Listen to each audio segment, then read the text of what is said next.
couple of people asked me to talk about the UK mental health care system. Obviously, this is slanted by my personal experience. And the medical services around here, I'm in a fairly affluent area of the UK, even if I'm not particularly affluent. True blue Tory heartland, the places they want to keep happy. In spite of all that, there are problems here. It's just they're often worse elsewhere.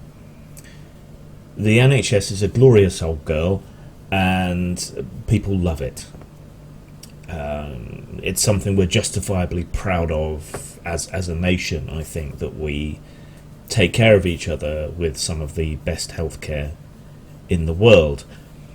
But maintaining that is expensive and requires a level of common decency, care for your neighbours and so on, that has been steadily eroded since the 80s, really. And the NHS has been repeatedly starved of money by successive Tory regimes. This has manifested itself most lately, I think, with the consolidation of doctor surgeries. A friend of mine on Facebook was just complaining about this today. You can't get an appointment for a month. It takes longer to get your drugs through. I was fortunate the other week when I went off my meds that they were able to get them so quickly. That's because we're lucky enough to have a pharmacist in the GP surgery here. So it's under a lot of strain, and a lot of this is down to being starved of funding and part privatisation. I mean, this happened to dentists. I've talked about that before, but so you have to consider in context that the NHS is being deliberately starved for money as a precursor to carving it up and selling it off, and nobody wants that. But apart from the government, it would seem. But there's still a lot of goodwill towards the NHS. We're willing to put up with a lot. We're willing to allow it to continue to move along, running on tea, biscuits, and string, so long as it's still there. But there seems to be an unwillingness in government and amongst influential people to invest more money into the NHS, even though we all gain as a society from it. It also helps depress the cost of private health insurance if you choose to go private. All of that's kind of precursor, but you need to know it for context. Mental health issues are not easy to deal with from a medical standpoint. There are no cures per se, and they can go on for years. They're also not visible. A lot of people in the public don't understand them. A lot of people in government don't understand them. And it can be hard to discern people who have genuine mental health care problems from those who might perhaps be faking it for money or attention or whatever else. Not that there is a great deal of fraud, but this is the kind of atmosphere that we live in.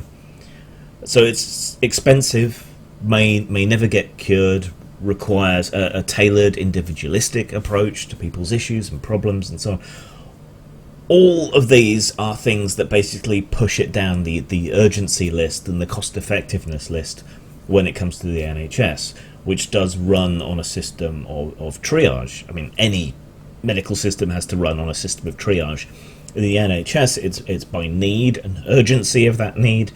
And in places like the US, it's based on the weight of your pocketbook. How much can you afford? I prefer our system, but that does make mental health care less of a priority, which negatively affects me and other people with mental health issues. So here's what happened with me. Okay, probably before I had issues with depression, I did have a brief bout, which I was medicated for, that went away, and then I was alright for a few years. But then, starting around 2007, I had this persistent tiredness and exhaustion, constantly falling asleep, couldn't concentrate, just couldn't really do anything. And I thought this was like chronic fatigue syndrome or ME or one of those kind of illnesses. So I went to the doctor, had batteries of tests, blood tests galore, reflex tests, everything that they could think of to run, and they just couldn't really find anything. Nothing that had any of the hallmarks of ME or CFS or any of these other exhaustion. And then the doctor suggested there might be depression, and I resisted that for a very long time. I didn't want it to be that. I didn't want to be depressed. I didn't want to be depressed again. At that time, it felt more like physical symptoms.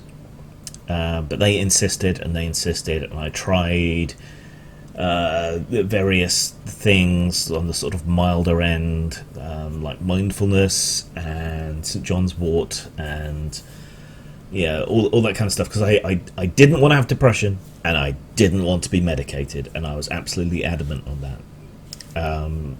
But eventually, several doctors started saying the same thing. It got even worse. I was having sort of crying breakdowns and things, and so eventually I gave in and began to be medicated. And that was the extent of the help, really, to start with. Talk to you, find out what's wrong, get you on the pills. It's not perfect, but it's something. And so long as you can cope with whatever system is put in place, when it comes to mental health care, the NHS will pretty much just let you get on with it. And that was that. And then I had a much more severe bout and became suicidal. It's at that point where you are a threat to your own life that the system really kicks into gear. It's unfortunate that you have to get to that stage before you get proper help. But it's also understandable. It's that triage system that bumps you way up the list. Okay, you're no longer coping. You might do something to yourself. I narrowly avoided being committed for a short period of time. The drugs went up. I was referred to the community mental health team. Most places have a community mental health team in the nearby town or whatever. It took about 3 months for the referral for that to go through, and that's considered a short amount of time. I think I was bumped up the list again because of the suicidal ideation and actions. And that's a depressing little building full of lovely people working very hard. But all they offer is CBT. That's not cock and ball torture, fortunately. It's cognitive behavioural therapy. The NHS takes a very much a one-size-fits-all approach to mental health care, and they really emphasise this cognitive behavioural therapy. And it has been shown to have a positive effect for a lot of people, but not everyone. So you basically get a combination of that and talk therapy, which is less useful for men on the whole, on average, as a demographic. I felt that it wasn't really helping. The talking helped a little bit.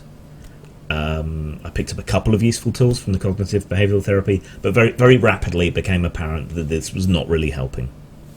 And every day when I was sat in the waiting room, I would see the other people coming in and waiting to see whoever, and I would see that they were much more sick than I was. They were the people who were hearing voices and visibly and obviously disturbed, whereas I was a bit sad. There's a really hostile atmosphere to mental health issues in this country and to malingerers. And even if you reject that, you're still kind of passively absorbing it. And so I think I was telling myself constantly that, I don't deserve to be here. I'm not really ill. That sort of thing. So eventually I got signed off from that after seeing the psychiatrist there, which was really why I was going there and why I was waiting. I think I went for about 3 to 6 months to CBT, but that was all preamble to an hour with a psychiatrist who was on staff, who talked me through everything and then put me on an additional drug, quetiapine.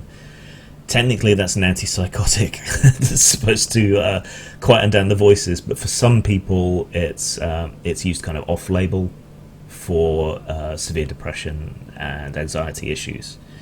And as I think I mentioned before, I have weird brain chemistry. I get very strange, rare side effects from most drugs that I take. But that combination kind of worked pretty well for a while. Then the various antidepressants that I've been on, a lot of them have worn off. Currently on sertraline, which seems to still be having effect, but I was on fluoxetine, which is Prozac. I was on another one, I can't remember the name of that. I was on Zispin.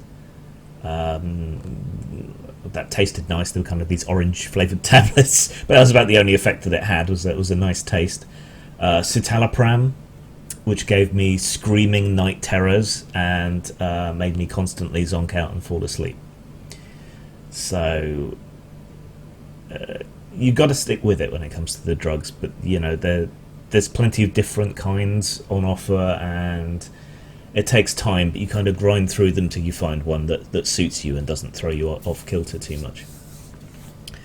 So I left there, and then with a bit of help from family, I saw a specialist private therapist for a while. Now, he specialised in male psychology, various other things, but he wasn't available on the NHS, and I couldn't get financial assistance through the NHS to see him. That was sort of contracts and humanistic therapy, and like I say, he was specialised in male psychology, so it kind of understood more, had more approaches that were more male-oriented, male-suited. He'd also dealt with various creative people and kinky people, so that side of things worked better. Talking to him, but even so, after about 18 months, that stopped really having a positive effect, and so it was just spending money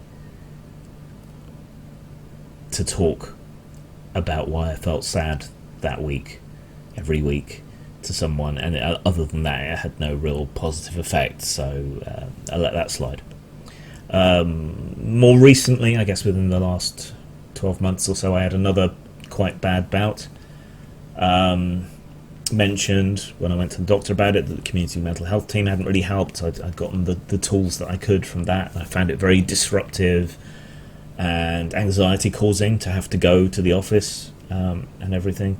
So eventually they gave me a referral to a service called iTalk, which is available to everyone, and that's kind of like a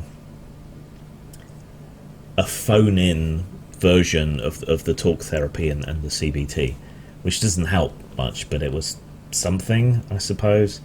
So I was on that for a while. That's available. That's more cost effective, and that's kind of the way the NHS is moving, I suppose. I ran out my timer on the amount of sessions you're supposed to have with that. I was supposed to get a referral for more long-term support on that basis, but I haven't heard anything back since, and that's been months now. So that's the healthcare system here. That's a glimpse into both the private and the public healthcare system here. You go to your general practitioner, your GP, your family doctor. If you're lucky, they have some relevant experience. The new younger doctors coming up through the system, the local GP surgery often does training.